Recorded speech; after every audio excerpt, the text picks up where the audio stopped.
morning everyone. Magkakaroon tayo ng debate about sa criminology ba ang better course sa pagiging police. Meron tayong negative and affirmative. Good luck everyone. Yeah. Magandang umaga, Mr. Moderator. Magandang umaga mga audience. Magandang umaga din para sa ating mga katumbalik. Ang criminal justice ay isa sa mga pinakamahusay na opsyon sa antas para sa mga taong nagpapatupad ng batas. Dahil direktang tinutulungan nito ang mga naugnayan na paksa. Kapag nakakuha ka ng degree sa hustisya kriminal, halos eksklusibong tumututok ang iyong pag-aaral sa mga paksang gagamitin mo sa araw-araw. Bilang opisyal na tagapagpatupad ng batas, ang mga antas ng hustisya sa krimen ay nagtuturo tungkol sa maraming naugnayan na paksa. Tulad ng pagpigil sa krimen, psikolohiya ng mga kriminal at pamamahala ng mga ahensya nagpapatupad ng batas. Matututunan mo rin ang tungkol sa pagpigil sa krimen, psikolohiya ng mga kriminal at pamamahala ng pagpapatupad ng batas. But if you want to become a police officer, you don't have a degree in criminology for your pursuit in law enforcement career. For instance, you can take psychology, forensic science, and even medicine. This degree will gain a deeper understanding of the complexities involved in policy and crime prevention. So these alternative programs can also equip you with a diverse set of skills that may provide invaluable in your future as a police officer. So by exploring these additional fields, you can develop a well-rounded, vast knowledge and skills required in law enforcement, and perspective and enhance your problem solving, critical thinking skills, and communication techniques. So this broader foundation will enable you to approach a law enforcement challenges from multiple angles and adapt to ever-evolving nature of crime in society. Criminology provides police officers with a comprehensive understanding of crime, criminal behavior, and the criminal justice system. This knowledge equips them to be more well-rounded, effective, and empathic professionals, ultimately contributing to safer communities.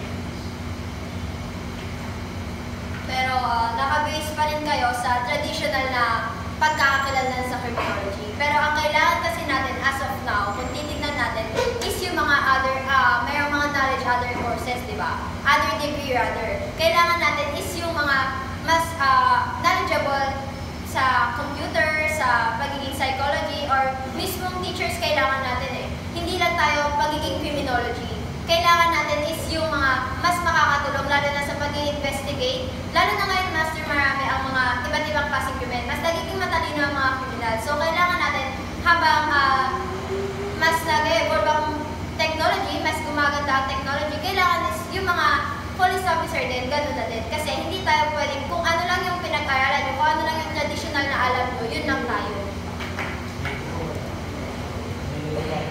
At based on PCCR School, Philippine College Criminology, doon kasi hindi na kailangan yun eh. Sa PCCR kasi, may kanya-kanya na yun, na kunyari, magaling ka sa pag-iimbestiga, meron na sila na doon ka talaga mag-e-enroll eh.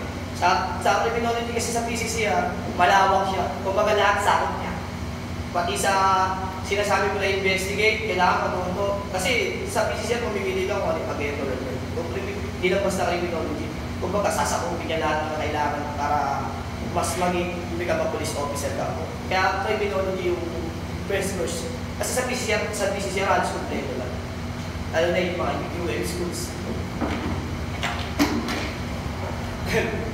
Hindi nyo pwedeng sabihin na criminology mas better para sa pagpupulis.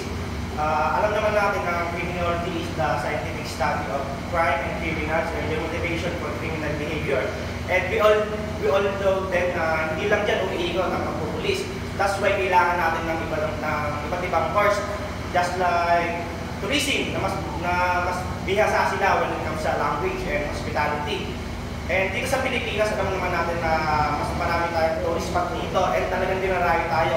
E paano what if may senaryo na may isang turista na hindi maalam mag-Tagalog at mag-English? Ano gagawin ng isang criminology student or criminology student sa ganung senaryo? Not just like kapag may tourism tayong police, mas mahahandle nyo yun ng mas maayos at mas malalaman na kung ano yung concern. That's all. Sa tourism kasi sinasabi sabi ko kasi, hindi natin kasi dapat sa akin yun ng ano. Yung tourism kasi pag merong version, tsaka hindi siya pasok sa qualification ng pag-i-trip. Tourism kasi siya eh.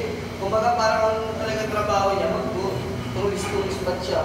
Hindi kaya ng trip kasi, sa pagpupulis kasi, ang pinoprotektahan na yung area. Sa pagpupulis na meron ng area na nakalatag niya kung paano yung kapangalagaan yung tamang pagprotektahan. Ang sinabi mo na ang tourism ay hindi pwedeng maging pulis, doon ka nagkakapareso. Lahat ng course ay pwedeng pasukan ng pagpupulis. Bakit? Lahat ba ng criminology ay pagpupulis yung pinupuntahan? Diba? Hindi. Kaya ngayon, just like IT, mas kailangan na, mas importante yung knowledge nila kasi nowadays, gaya nga sabi ng partner ko na nowadays ay mas marami ng technology at mas patalino ang mga criminal ngayon. That's why kailangan din natin ng IT na mas biyasa pagdating sa mga computer. Sige, sabihin na natin yung mga applied skills like tourism for language, yung IT for cybercrime prevention, tapos yung psychology, mga iba pang applied skills. Sabihin na natin nakakatulong talaga sila, hindi natin may tatanggi, nakakatulong talaga sila sa pagsugpo ng mga krimen dahil nga sinasabi nyo nga rin na mas nagiging modern na yung mga criminal activities ngayong 21st century. Okay, sabihin natin, pero masasabi ba natin qualified sila bilang maging pulis? Diba, meron tayong board exam. Sabihin natin, nag-aaral sila ng psychology, ng IT, ng tourism, pero yung turning point pa rin is yung board exam. Paano kung nabagsak nila yung, kasi kung ano yung nakasaad dun sa board exam is kung ano yung nasa course ng criminology na kailangan ganito na mag-enforce ng batas, anong klaseng batas yun, di ba? Inaaral din natin yun. Ngayon, sabihin natin mas ano sila sa psychology, sa tourism, kasi nakikita rin nila na mas napapakinabangan nila yun sa pagsugpo ng krimen. Paano kung ganun yung mangyari na hindi sila maging pulis kasi nga hindi nila kaya mag-enforce ng batas kasi sa board exam na dapat kung ano yung nandun sa board exam na yun is qualifications na criminology course lamang yung nakakaalam. Hindi kaya sagutan ng tourism, IT, psychology, or kahit anong iba pang course yung board exam. Yung pa rin talaga yung turning point ng pagiging isang pulis. Steve, sabi mo nga na board exam. Sino ba namang tao ang papasok sa ganyang trabaho nang hindi niya alam mismo kung anong iti-take niya? Hindi ka naman mag-board exam nang hindi mo alam yun, di ba? Siyempre alam mo yun, may knowledge ka doon. Tsaka kung papansinin mo, marami na tayong police na front, di ba? Marami tayo dyan, yung mga magpapatrol man o patrol woman rather. Marami tayo dyan. Ang kailangan kasi natin yung mismong nasa loob, yung mag-iimbestiga. Kasi, di ba, marami tayong crime na nangyayari. Tulad ng sabi ko kanina, matalino mga kriminal. Lalo na dito sa Pilipinas, hindi mo pwedeng basta-basta yan. Yung tulad ng sinabi kanina ni Vince na tourism, kasi malaki ang sakop nun. Pagiging criminology, ano bang pag-aaralan nyo? Study of crime and criminals. Pero kailangan kasi natin yung pag-aaral ng utak ng tao, paano siya nakakagawa ng krimen, paano napupunta dun yung knowledge niya sa paggawa ng krimen. Kailangan natin, yung mismo gagawa ng mga papeles, ng mga complaint letter, sino mag-aasikaso nun? Kailangan natin ng mga educators kasi mas knowledgeable sila sa paggawa ng mga position paper or yung mismong formal paper. Kailangan kasi natin yun. Hindi pwedeng, ano ba pinag-aaralan nyo dyan? Diba? Criminology, pagpapalakas ng katawan, ano pa? Study ng crime, criminals. Pero hindi na yun kasi kailangan doon kasi marami na tayo doon ngayon. Ang kailangan natin yung mismong nasa loob sa offices naman kasi sila na yung mag-i-investigate ng mga crime ngayon na hindi na kaya ng mga nasa loob, ng mga traditional criminology. Kailangan natin is yung modern na. Tutol nga pala ako sa sinabi mo kanina. Dahil ang criminology helps understand the mindset of criminals, why they commit crime and the factor that affect them. This helps in the proper allocation of resources to criminal crime.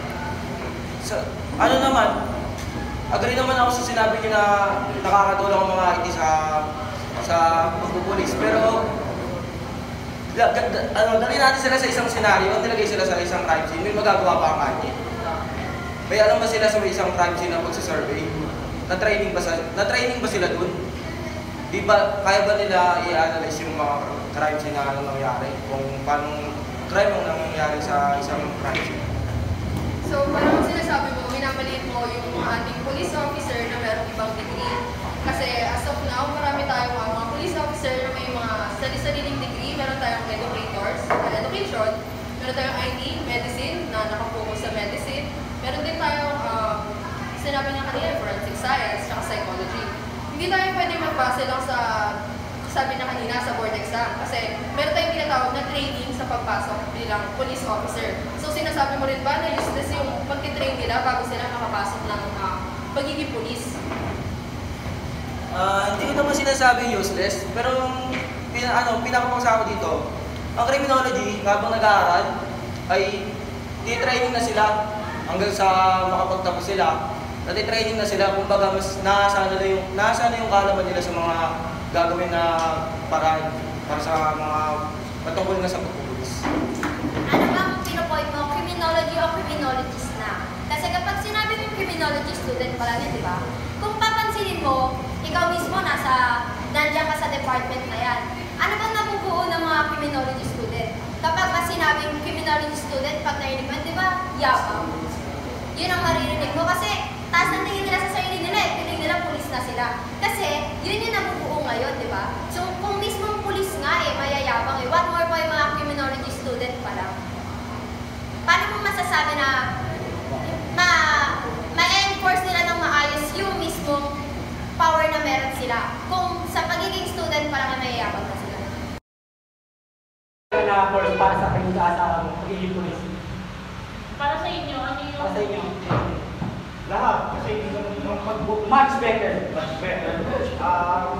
Much better kasi lahat naman kasi deserve lahat ng course. Kasi ang pagpupulis kasi hindi lang siya tungkol sa paghuli ng krimen at pagpapatupad ng batas. Sinado, sa isang istasyon nyo, may mga computers doon na naglalaman ng mga importanteng dokumento. Sa tingin mo ba kaya ng criminology student na kapag nasira yun, ay gawin yun? Like, yung sinabi ko kanina, kapag may isang turista dito sa Pilipinas natin na hindi marunong mag-Tagalog at mag-English, sa tingin niyo ba kaya ba ng criminology student na intindihin kung ano yung concern? Just like kapag may tourism tayo na nakapasok sa PNP, mas binasa siya sa mga lingwahe. We are here to pinpoint na hindi lang criminology ang mas better na pumasok sa pagiging pulis. Kasi, again, ang pagpupulis ay hindi about lang sa pagpapatupad ng batas at paghuli ng krimen. Yung tanong ko na ano talaga yung course na pinaka-much better? Much better. Much better ka kasi Lahat nga much better. Kasi iba-iba kasi yung aspect. Depende kasi yung sa aspect sa iba-iba yung field. Okay? Lahat deserve. Lahat better.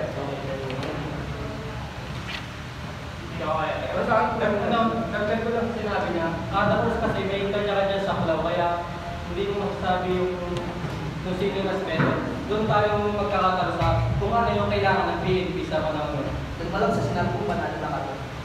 Sino ba yung mas happy tayo? Ilang taon na nangyarali? Kasi may advantage na kami dahil nga criminology student, tinuturo na sa amin ng mga bracket na gawain. Kung hindi tulad ng IT, ano ba tinuturo sa mga IT? Paano sa computer ng muna? Hindi sa kayo ilalagay ng mga officer, hindi sinuruan sa mga computer na kayo. O sige, di ba nung nag-pandemic nag-online application sila? O paano? O sige, nung maghahawak sa kanila, sino maghahawak nun? Yung mga may mas alam sa computer, kasi sino yung may hawak nun? Doon nga papasok mo kagad, doon lang yung sakot nila. Kasi pag sinabi ko much better. Hindi, yun nga eh. Sabi mo nga kanina, like what I said earlier na kung ano yung kailangan sa napapanahon niya. Wait lang. Sabi niyo, ano pong sabi niyo? Na kayo ang may kasanayan. Pero bakit? Sigurado ba kayo na yung path na tinatahak niyo ngayon is doon kayo pupunta? Kaya nga Oo, kaya kami Sarili ko opinion, oo. sarili mo opinion, pero still, kayo ba yung kakailanganin? Kung yung quota ay hindi na kayo inabot. Kasi nag-iintindi pa rin kami nga. Kasi, hindi lahat, sa inyo lang opportunity. Pwede din sa ibang course. Pwede din silang magbago ng isip na gusto na pala nila mag-police. Kaya may open na agency para sa kanila na mag-change sila ng career path. Kaya hindi lang para sa inyong pagpupulis. Pwede din sa iba. Vice versa. Pwede din na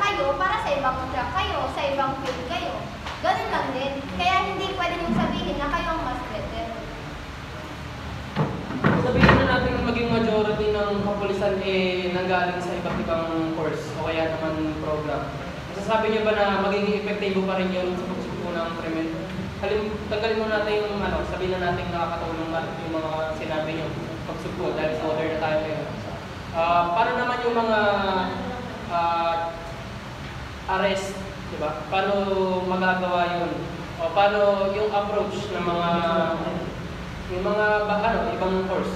Ganun din ba yung same approach nila?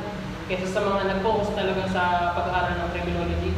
Sabihin na natin nandun yung pagpapatupad ng batas, pag-implement, pag-aresto. Yan. Sa tingin nyo ba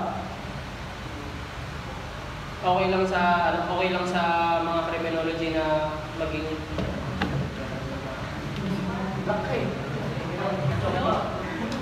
Okay, let's say sabihin na natin na sa inyo na yung pag-aresto sa mga krimen. But after that, kapag yung mga papeles, mga report, mga action, mga criminal report, saan mapupunta kung wala kayong IT na graduate, na PNP? Hindi sa out na IT pa. Kasi ang criminal report, pinag-aaralan na yan, criminal investigation, pinag-aaralan na rin sa criminology. Halos lahat na sinasabi ko pinag-aaralan sa criminology. Okay, kaya ba na ang isang criminology student o criminology graduate na kampanan lahat ng aspeto sa pagiging pulis? Pinag-aaralan. Kasi kaya nagkakaroon tayo. Sabi nyo, kasi inyo na nga sa technology. Kumbaga, nag-i-improve tayo. Kami rin, sa criminology, inahalos naman namin yan. Hindi ba pwedeng papasok kami sa field na hindi rin namin sa meaning. Again, ang pagpupulis ay hindi tungkol sa pagpapatupad ng batas. Sa totoo lang, pag-enroll ka sa PCCR, pag-enroll ka sa PCCR. Yung dati niya klase ko, nag-enroll siya ngayon dun. Alam mo ba ano yung niya, nakalagay sa ID niya? Criminology, but major in criminalistics. Okay, walang sinasabi mong kaibigan mo na nag-enroll sa PCCR. Yung sinasabi mo ba yung kaibigan mo na hindi pumasok, tapos na gano'n? Ano nga PCCR? Exactly, dapat pa lang. Hello everyone, oras na para sa aking mga katanungan. Sumilis mo ka na. Ikaw, sir. Meron akong tanong din sa kabilang panig. Yung tanong ko sa inyo, mas kailangan ba nilang paboran yung ibang course kaya sa criminology para sa pagiging police? Hindi, para sa tanong na yun, hindi siya exactly mabura.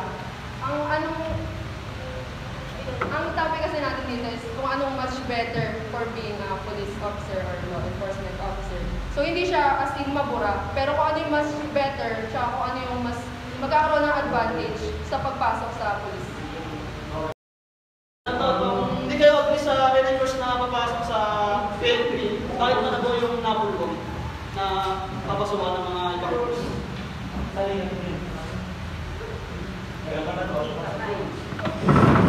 Yung napulong kasi, National Police Commission, nabuo siya para sa pag-a-assess ng mga police enforcer. Katulad ng yung promotion, tapos pagbibigay ng mga sahod sa mga police officer, mga ganun. Pero sa tingin ko, kamakailan lang na naging focus yung pagkakaroon ng NAPOL contest na yung ibang kurso na may kasanayan na gusto maging police. Sa tingin ko, hindi na po yung NAPOL code para sa ganung particular na dahilan na para lang ilipat yung ibang mga may kasanayan na course doon sa pagiging law enforcement